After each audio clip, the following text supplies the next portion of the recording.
Olá, você que nos acompanha, seja bem-vindo e bem-vinda ao Olhar Crítico, um programa de análise do jornalismo político da pós-graduação em comunicação social da PUC Minas.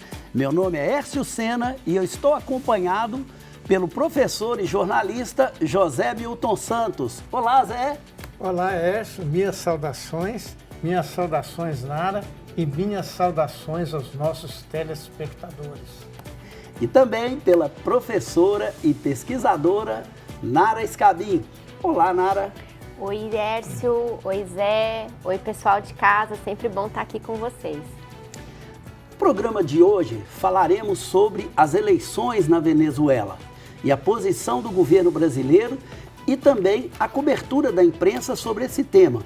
Além disso, vamos abordar o processo de privatização da Sabesp e como ele esteve presente nos grandes jornais brasileiros. Bem, Zé, antes da gente te fazer uma primeira pergunta, eu gostaria de trazer aqui alguns pontos importantes. No dia 1º, trouxe até aqui minhas anotações, os governos do Brasil, da Colômbia e do México fizeram uma declaração conjunta onde eles pedem que as autoridades venezuelanas apresentem de forma rápida e divulguem publicamente o resultado das eleições. Isso foi no dia 1º, na quinta-feira. No dia 3, portanto, 2 dias depois, países como Alemanha, Espanha, França, Itália, Holanda, Polônia e Portugal instaram a Venezuela praticamente a fazer a mesma coisa que o Brasil, a Colômbia e o México fizeram 2 dias antes. Ou seja, eles seguiram basicamente a mesma política internacional liderada pelo governo Lula e por esses países. Por um outro lado, a Argentina e outros países, como Peru, Uruguai, Venezuela, Costa Rica, Panamá, Estados Unidos, já reconheceram o presidente, o opositor Edmundo González Urrutia como presidente eleito na Venezuela. A Argentina deu esse passo e recuou, né? Ela acabou fazendo uma posição inicialmente conjunta com esse país, depois voltou atrás. Desde que Hugo Chávez foi eleito na Venezuela, no ano de 1998, a relação entre a Venezuela e os Estados Unidos não é boa, né?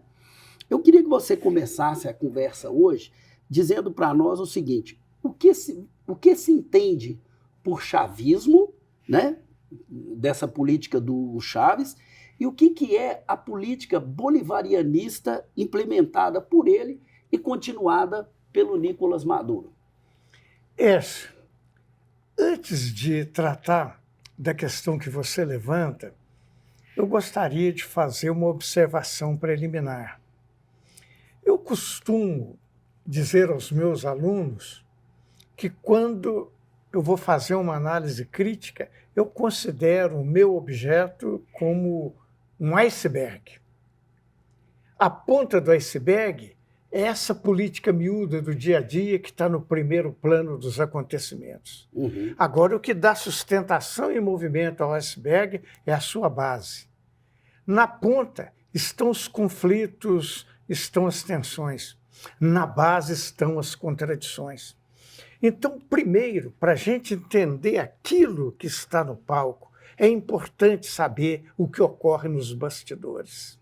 Uhum. Portanto, a Venezuela tem a maior reserva de petróleo do mundo e tem grandes reservas de gás e recursos naturais. Até a eleição do Hugo Chávez, em 99, a Venezuela estava sob o manto dos Estados Unidos, Uhum. com uma grande exploração das riquezas em detrimento do seu próprio povo. A proposta que Hugo Chávez fez foi de uma política nacionalista voltada para o seu povo. Primeiro, ele nacionalizou a empresa de petróleo, né?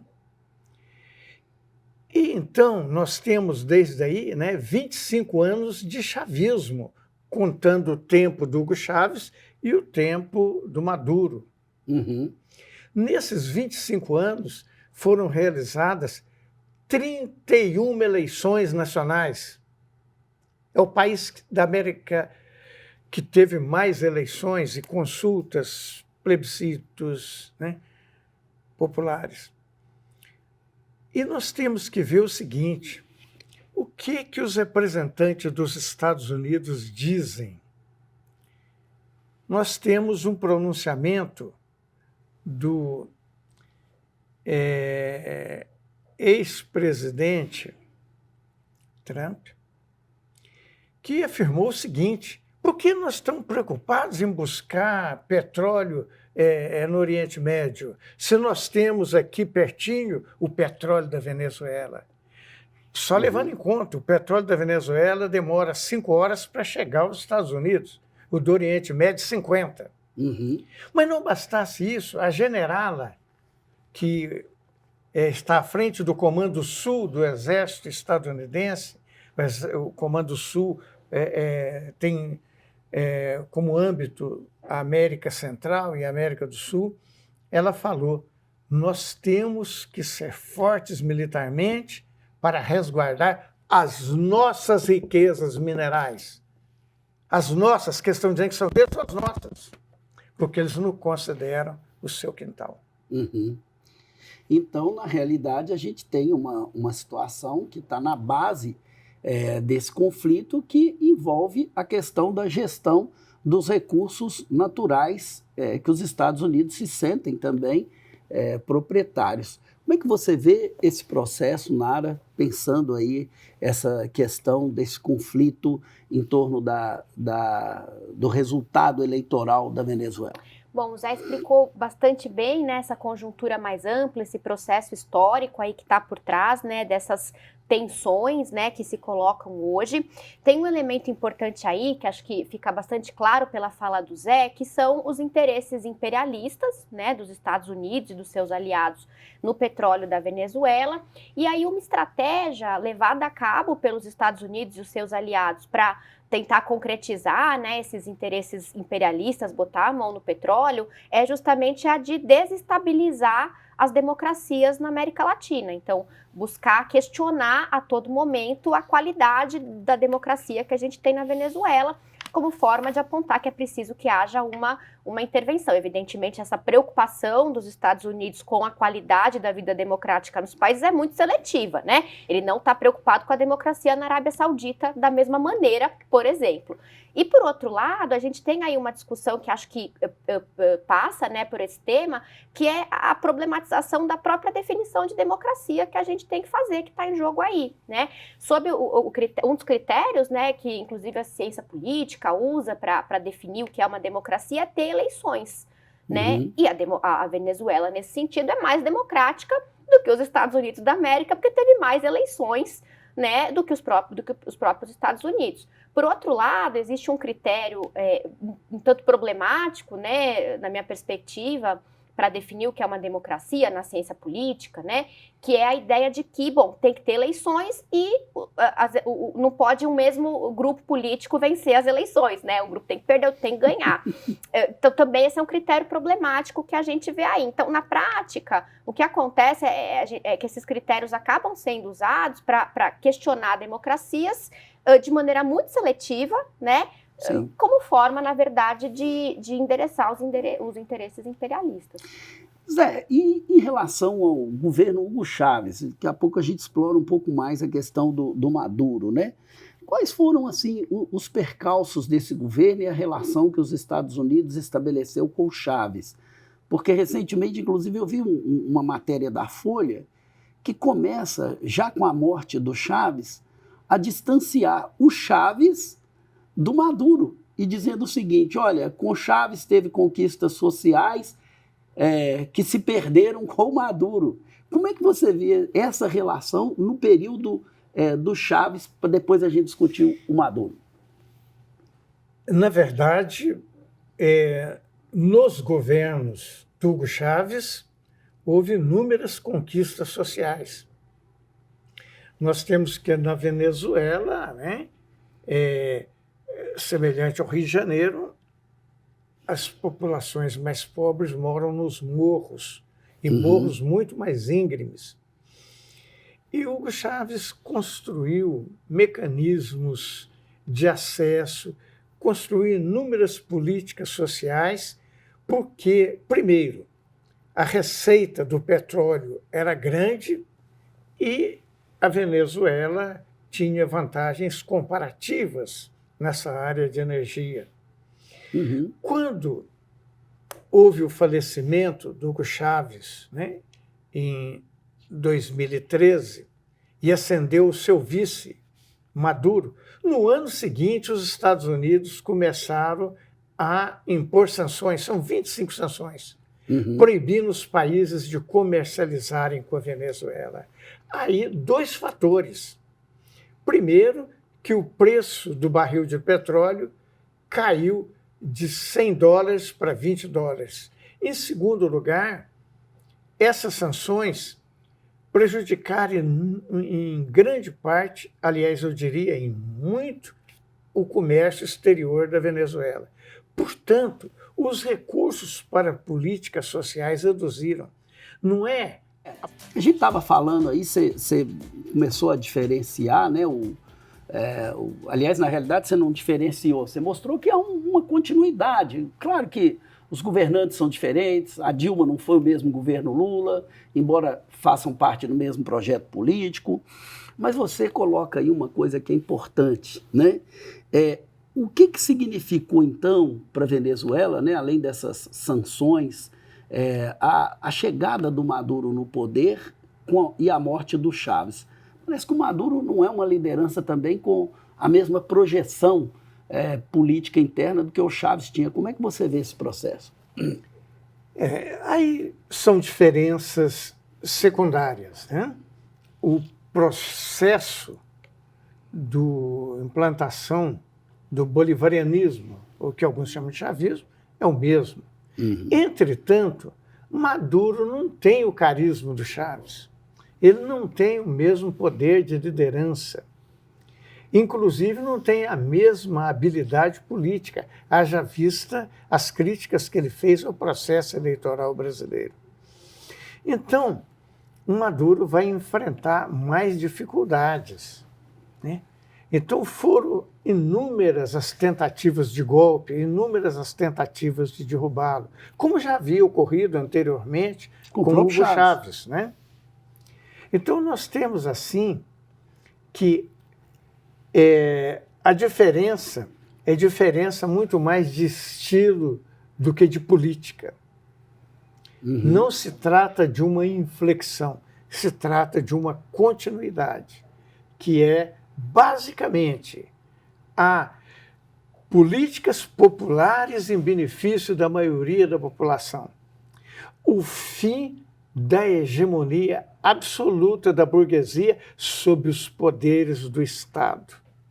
E uma política, essencialmente, que se contrapõe à hegemonia estadunidense. Nara, você falou de uma coisa interessante, que é a questão da seletividade do juízo sobre as democracias em relação aos Estados Unidos. A gente observa isso, um fenômeno, inclusive, muito parecido no Brasil, quando o PT fez uma sucessão de praticamente 4 governos eleitos. A própria mídia falava muito assim, na necessidade de uma alternância de poder. Mas a democracia, ela não pressupõe a vontade da maioria das pessoas? E se a vontade das maiorias das pessoas estiver no sentido de dar continuidade a um projeto político, por que necessariamente ele tem que mudar para ser chamado de democracia? Bom, nesses casos em específico, da Venezuela e do Brasil, né, esse desejo de alternância de poder é um desejo que vem das elites e que vai ser endossado por parte, né, por grande parte, pela imprensa comercial de forma geral, né? E aí, por isso que eu, agora há pouco falei, né, de como é problemático esse critério que está ali, inclusive na ciência política, né, de que, olha, para ser uma democracia tem que ter eleições e não pode o mesmo partido sempre ganhar. Ora, se for a vontade popular de que aquele partido ganhe, porque ele está representando os interesses das classes populares, qual é o problema de ele se suceder ao longo de eleições, né? Outro critério que frequentemente a gente vê sendo usado de maneira seletiva é esse de que, olha, uma democracia tem que ter eleições limpas.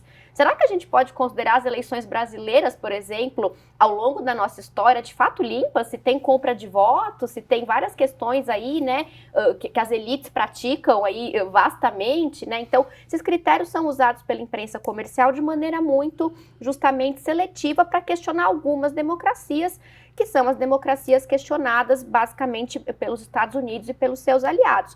Tem um ponto interessante aí quando a gente pensa nessa seletividade, que é o do próprio entendimento de democracia que está em jogo, né? Por um lado, essa defesa, por exemplo, de que haja alternância de poder, tá muito mais ligada a uma ideia formalista, né, da democracia. A forma da democracia tem que ser assim, tem que ser assado. E quando a gente pensa no tipo de democracia implantada na Venezuela, a partir do chavismo, né, do bolivarianismo, a gente pode perceber ali um arranjo muito mais democrático, num outro sentido, que é o das conquistas dos direitos das classes trabalhadoras, das classes populares, né, e da própria participação direta, né, dessas classes por meio de uma série de outros mecanismos. Então, a gente tem uma outra ideia de democracia que muitas vezes não vai ser reconhecida como uma democracia pelos critérios que a própria imprensa comercial endossa para dizer isso é uma democracia ou não é uma democracia. Em relação, Zé, a esse conflito mais recente da eleição de 2024, né? Como que, nesse momento, né, a mídia está pautando esse debate na sociedade brasileira? A mídia tem pautado esse debate, como sempre faz, com um olhar extremamente parcial e preconceituoso. Então, nós temos o seguinte: das 31 eleições, o chavismo venceu 29. Sim. Então, estava expressando a vontade do povo. E o sistema eleitoral venezuelano é mais aperfeiçoado que o brasileiro. Tem as urnas eletrônicas, como nós temos, sem ligação com a internet, como as nossas. Além disso, tem o voto impresso simultâneo, logo depois do voto na urna eletrônica, o voto impresso, onde é feita a checagem, o que eles chamam de atas. Atas são os nossos boletins eleitorais. Os boletins eleitorais por urna. Isso, por urna.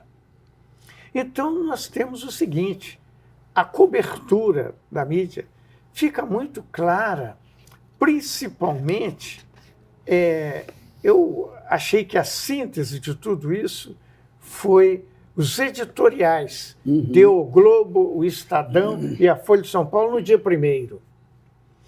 Nós temos, no caso do Globo, não foi bem editoriais, foi 2 colunistas que funcionam como editorialista: Malu Gaspar e Merval Pereira. E como, né? E a grande crítica que eles fazem é a postura do Lula, em que não diria postura do Lula, a postura do governo brasileiro. A Malu Gaspar escreveu: não é que o Brasil tenha assistido de camarote o endurecimento do regime e agora possa apenas lamentar, contextualizando professor de Relações Internacionais da FGV. O país é corresponsável pelo declínio da democracia venezuelana. Primeiro, corresponsabilizando o governo brasileiro pelo declínio da democracia, quando, na verdade, a gente vê um constante aperfeiçoamento da democracia venezuelana. E ela continua. Internamente também, o presidente só tem a perder apoiando Maduro, porque o bolsonarismo conseguiu transformar a questão venezuelana em item de pauta eleitoral doméstica, com amplo apelo entre conservadores e líderes evangélicos. Eu não sei porque ela frisa líderes evangélicos, se na Venezuela a Igreja Universal do Reino de Deus apoiou Maduro nas eleições. E o editorial, por exemplo, da Folha, se a reação da chancelaria brasileira à farsa eleitoral venezuelana foi tardia e tímida, mas ao menos suscitou um tom de cobrança, a de Luiz Inácio Lula da Silva foi de um cinismo vil e cúmplice. E mais abaixo, o petista, mais uma vez, deixa escrúpulos de lado na defesa covarde de tiranias que partem de um camarada seu, seja Vladimir Putin, seja Nicolás Maduro. Evidentemente, é mais uma injustiça, porque no caso da invasão da Ucrânia, o Lula condenou, ou não diria Lula, eu diria o governo brasileiro, através da sua diplomacia e através do pronunciamento de Lula, condenou. E, finalmente, nós temos aqui o Estadão.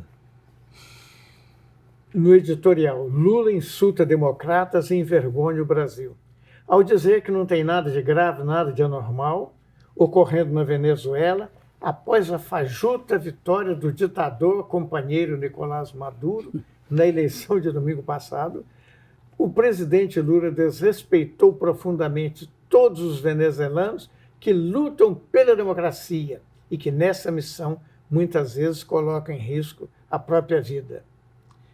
No caso brasileiro, aqueles que se diziam patriota e democrata estavam colocando em risco a vida alheia, não, né? O comportamento, continuando, o comportamento de Lula é uma vergonha para o Brasil e para os brasileiros, que prezam pela democracia e pelos direitos humanos, independentemente de suas afinidades político-ideológicas. Então, nós vemos que houve uma espécie de acordo tácito na grande mídia comercial, no sentido de reprovar o comportamento do governo brasileiro, que, por sinal, foi seguido por 7 países europeus, além do México e da Colômbia. Para finalizar essa discussão sobre a Venezuela, Nara, a gente não quer dizer aqui que a Venezuela não tenha problema de direitos humanos, que eventualmente o Maduro não tenha alguns problemas internos, evidentemente que tem, né? A oposição teve uma votação significativa. Mas o que é importante a gente pensar aqui nesse tipo de programa que a gente faz é que esse posicionamento da mídia ele é caudatário sempre dos interesses do sistema financeiro, quando se trata de uma questão levada por esses setores, ela tem praticamente uma voz uníssona em defesa deles, ou quando se trata dos interesses dos Estados Unidos, parece que fere de morte também os interesses da mídia brasileira. É assim que você vê? Concordo plenamente, Hércio, é isso mesmo. E aí isso está muito, acho que vale dizer, né, passa muito pelo modo de produção desse jornalismo comercial sobre um tema como esse da Venezuela, quer dizer, uma cobertura muito pautada pelo que as próprias agências internacionais de notícias trazem, que são esses discursos, né, hegemônicos, muito marcados pela ideologia imperialista, né, e com uma cobertura em loco muito fraca, né, muito seletiva, com uma seletividade das fontes, né, são sempre as mesmas fontes que reforçam os mesmos discursos, nesse caso, críticos ao chavismo, né? Então, há um empobrecimento também no modo de fazer dessa cobertura que acaba se prestando, né, servindo muito bem para esses vieses ideológicos. Nara, antes da gente começar essa conversa, a privatização ou desestatização é um processo muito comum no Brasil, principalmente a partir do início dos anos 90.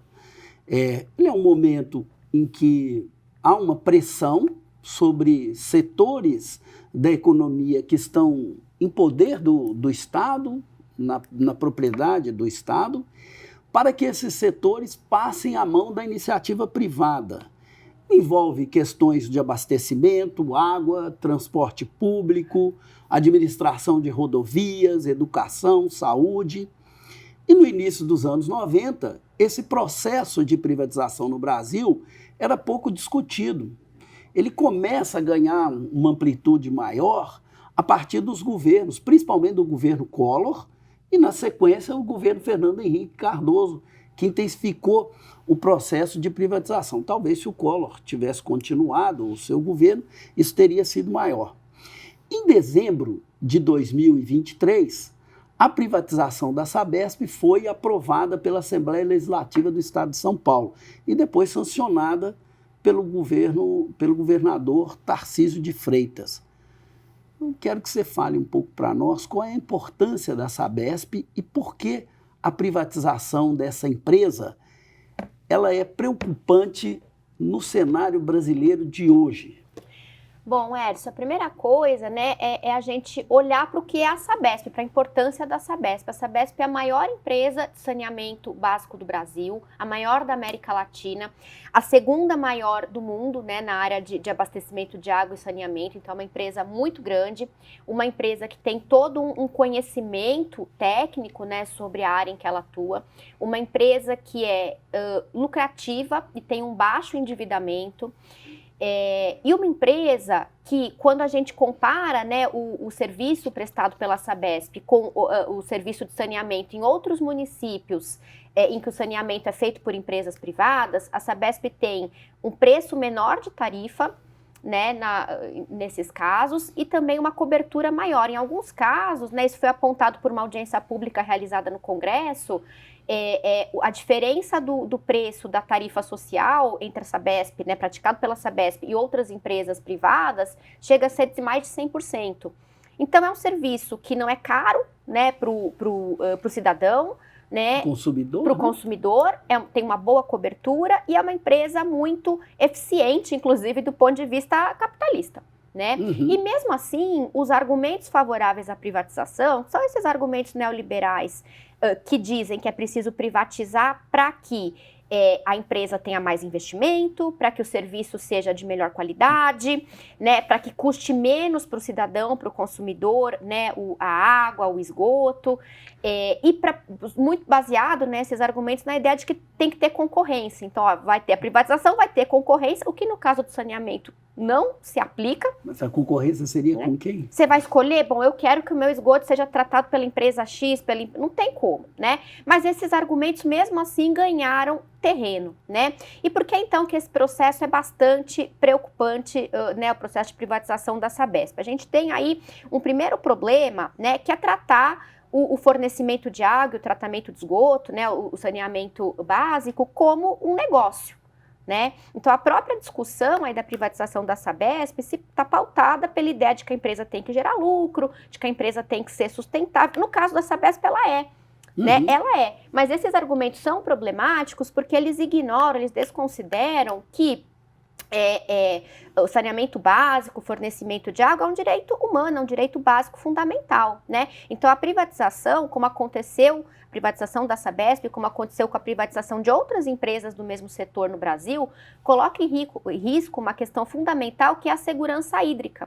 Né? O que é a segurança hídrica? É a capacidade de uma população de maneira sustentável ter acesso à água em quantidades necessárias, suficientes para promover, né, o bem-estar humano, o desenvolvimento socioeconômico e o respeito aos ecossistemas. Então, quando a gente tem uma privatização como essa, né, em que a empresa que passa a controlar a Sabesp, nesse caso, a gente tem uma empresa que é a Equatorial e um grupo de acionistas, né, ligados ao mercado financeiro, liderados pelo banco BTG, que é um banco de investimentos.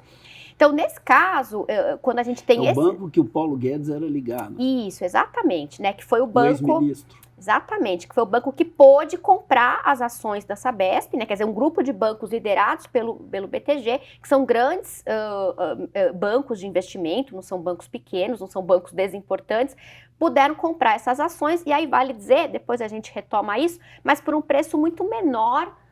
Né, o governo Tarcísio permitiu que esses bancos e a empresa Equatorial, que também é controlada por um banco de investimento, que é o Opportunity do Daniel Dantas, né, vale dizer, esses bancos puderam comprar as ações da Sabesp por um preço muito menor do que o preço de mercado. Então, eles tiveram um lucro ali imediato nessa compra, um ganho financeiro muito grande. Mas então, quando a gente tem esses atores aí, né, no fundo do mercado financeiro, controlando a Sabesp, a preocupação maior vai ser, evidentemente, o lucro e não a garantia da segurança hídrica. Esse é um problema muito grande. Na analogia que você fez, falando da ponta e do iceberg, o que é a ponta e o que é o iceberg nessa discussão da privatização da Sabesp? A ponta realmente foi essa privatização desastrosa, com as ações 20% abaixo da sua cotação na Bolsa, e o problema estrutural mais profundo é que hoje a água, daqui para frente, a água é o grande problema da humanidade. E o Brasil tem as maiores reservas de água potável. Então nós temos a seguinte questão: um bem, que é um bem de todo o país, de toda a sociedade, é colocado em mãos particulares. E nós temos que ver o seguinte: esse processo, que evidentemente começa de uma maneira desastrosa no governo Collor no início dos anos 90, seguia o chamado consenso de Washington, que é o neoliberalismo. Então, inúmeras empresas foram privatizadas também na Europa. Estão sendo desprivatizadas. Na França, em Portugal, na Inglaterra. Então, o Brasil está indo, do ponto de vista estrutural, histórico-estrutural, na contramão das chamadas grandes economias do mundo, que estão retomando o controle estatal sobre os recursos naturais da água, sobre a geração de energia. Então, nós temos aí o seguinte: é uma medida tardia, a medida do governo de São Paulo e de outros, como também do Paraná e de Minas Gerais, no sentido de acentuar uma privatização quando já foi comprovado que essas privatizações foram as responsáveis pela maior crise que o capitalismo vive desde a Grande Depressão dos anos 30. Nara, e diante desse processo de privatização, quais são as principais controvérsias e qual é a questão problemática desse processo a partir do levantamento que você fez? Bom, a forma como o processo de privatização da Sabesp foi conduzida, né, pelo governo Tarcísio de Freitas, né, de São Paulo, é muito problemática por vários aspectos. Em primeiro lugar, né, a questão da concorrência, além de não ter a concorrência no setor do saneamento, que é um argumento que os defensores da privatização usam, a própria forma como o leilão, né, que foi vencido pela empresa Equatorial foi feito, não permitiu, não houve concorrência. Então, foi um leilão de uma empresa única, né? Meio estranho esse leilão aí. Essa empresa que venceu o leilão, que é a Equatorial, é uma empresa, primeiro, ela controla a Sabesp tendo apenas 15% das ações, e ela é uma empresa sem experiência significativa no setor, né? Ela é uma empresa que tem aí uma atuação, né, de apenas 2 anos no setor de saneamento básico no Amapá, né, atendendo um número muito menor ali de pessoas, uma área muito menor, e durante a gestão da Equatorial no Amapá, o preço da tarifa subiu muito, né? Então tem um histórico problemático aí, né? Outro problema que o Zé já apontou é o preço pelo qual foram vendidas as ações. Então, quando o governo Tarcísio, né, decide quem vai comprar essas ações, a Equatorial e esses bancos de investimentos, e eles compram essas ações por um valor 20% menor do que o preço de mercado da ação naquele momento, o Tarcísio passa de alguma maneira um cheque para esses bancos de investimentos, dá um dinheiro na mão desses bancos, dá um lucro imediato para eles, no momento em que o governo Tarcísio está já se lançando como futuro candidato pelo partido do Bolsonaro, o PL, à presidência da República. Então, de alguma maneira, né, ele está aí, evidentemente, comprando o apoio desses bancos de investimentos, né, que são bancos de investimento, vale dizer, muitos deles que têm uma influência muito grande na imprensa comercial, via anúncio, né, via as fontes, né, ouvidas pela imprensa, mas também porque alguns desses bancos de investimento controlam veículos de imprensa como a Exame, a Infomoney, né, sobretudo na área de cobertura econômica. Então o Tarcísio compra a um só tempo o apoio do setor do mercado financeiro e o apoio de boa parte da imprensa comercial. E a pergunta de 1 milhão que a gente faz todo o programa, como é que foi a cobertura da mídia sobre esse processo? Com tantos problemas, com tantas questões que você trouxe, como é que a mídia lidou com a questão da privatização da Sabesp? Bom, surpreendendo aí, né, um total de 0 pessoa, a cobertura foi entusiasta, né, foi uma cobertura que viu aí de maneira bastante positiva o processo de privatização na imprensa comercial, salvo algumas raríssimas exceções de alguns textos de opinião ali muito pontuais, né, e da imprensa independente alternativa, evidentemente que fez aí uma crítica. A gente tem vários exemplos aí que a gente pode citar, né, de forma geral essa cobertura da imprensa comercial foi pautada, né, pelo fato de ela ter dado muito espaço e ter endossado principalmente as vozes do governo de São Paulo, interessado direto na privatização, e do mercado financeiro, igualmente interessado direto na privatização, né? Então, só para citar aqui alguns exemplos, a revista Veja, no dia 26 de julho, né, publicou uma capa com uma foto do governador Tarcísio de Freitas, né, sorrindo, com uma expressão ali serena, né, com o título Vitória Dupla. E abaixo, né, uma pequena chamada para a entrevista que a revista fez com o Tarcísio, que diz que a privatização da Sabesp rende dividendos econômicos e políticos ao Tarcísio. Não é mentira, né, rende de fato, mas essa cobertura ela é bastante, vê com bons olhos, né, uma cobertura que faz um enaltecimento aí dessa suposta destreza política e econômica do governo Tarcísio, né. Nos jornais diários, a Folha e o G1 têm exemplos também bastante interessantes dessa cobertura. Por exemplo, no dia 21 de julho, a Folha publicou uma matéria, uma reportagem intitulada Privatização da Sabesp chega à reta final e deve tornar a empresa mais eficiente, dizem analistas. Quando você vai ver quem são os analistas, parece que a reportagem ouviu todos os analistas, ou um consenso de analistas, ou muitos analistas. Não, né? Ela ouviu 2 fontes. Né? Um professor de economia da FGV, que foi presidente da Sabesp há quase 15 anos, e um operador do mercado financeiro, né, que é um analista de uma empresa de investimentos, né, de um banco de investimentos, que é a Nova Futura Investimentos. No G1, né, no dia 18 de julho desse ano, o G1 deu a seguinte matéria, né? Privatização da Sabesp, 2 pontos. Governo de São Paulo levanta mais 7,9 bilhões com venda de ações. Essa ideia de que o governo fez um bom negócio, né? Olha que bom negócio o governo de São Paulo fez. E, novamente, quando você olha as fontes, né? As únicas fontes ouvidas são a própria secretária de Meio Ambiente, Infraestrutura e Logística do governo Tarcísio, né? A Natália Rezende, e o mesmo, né? Analista do mercado financeiro já ouvido ali, né? Que também vai ser ouvido alguns dias depois pela matéria da Folha. Então, são as mesmas fontes, as mesmas perspectivas, o mesmo discurso, sem uma discussão ali que seria fundamental na imprensa sobre a questão da segurança hídrica, as questões ambientais, né? A água é o grande problema do nosso século e isso não está sendo discutido ali. Por mais que o jornalismo, mesmo quando praticado por empresas privadas, preste um serviço público, né? E esse serviço público, na verdade, está totalmente ausente, né, dessa cobertura da imprensa comercial.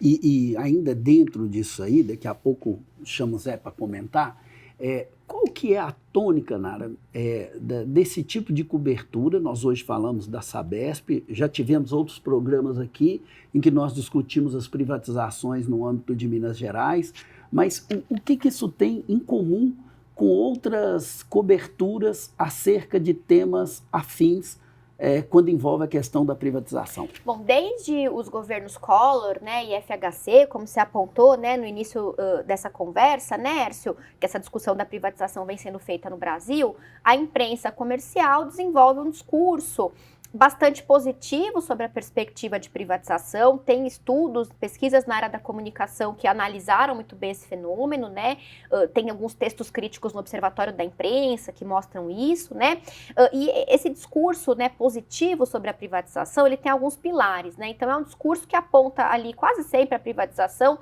como sinônimo de desenvolvimento, então precisamos nos modernizar, para isso vamos privatizar.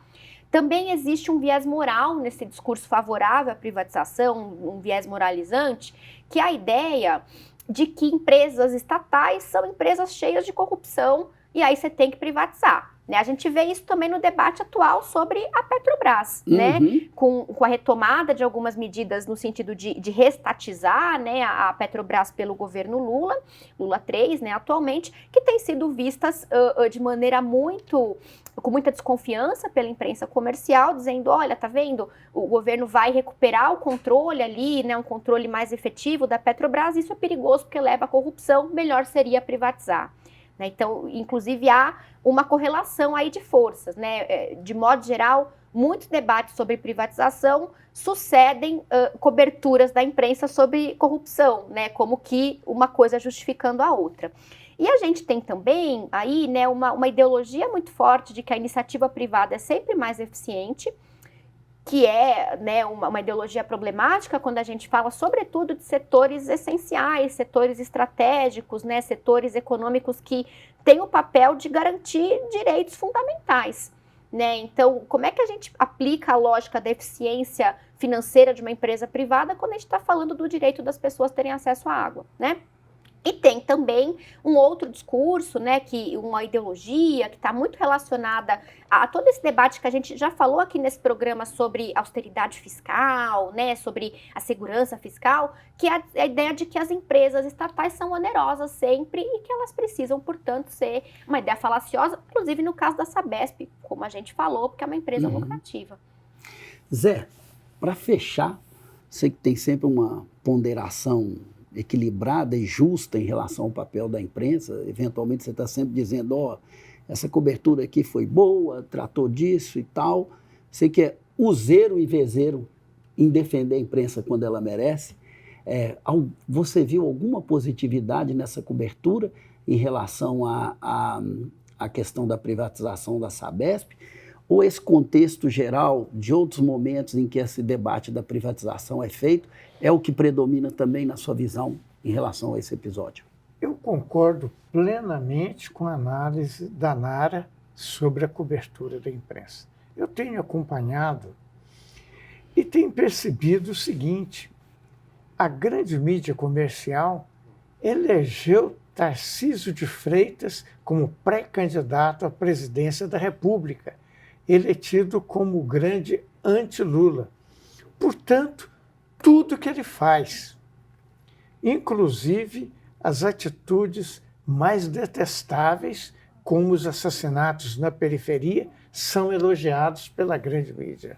Bom, a gente vai ter que encerrar por aqui, porque nosso tempo para esse debate acabou. A gente vai voltar nisso, certamente. Mas agora chegou a hora do nosso momento, da nossa dica cultural.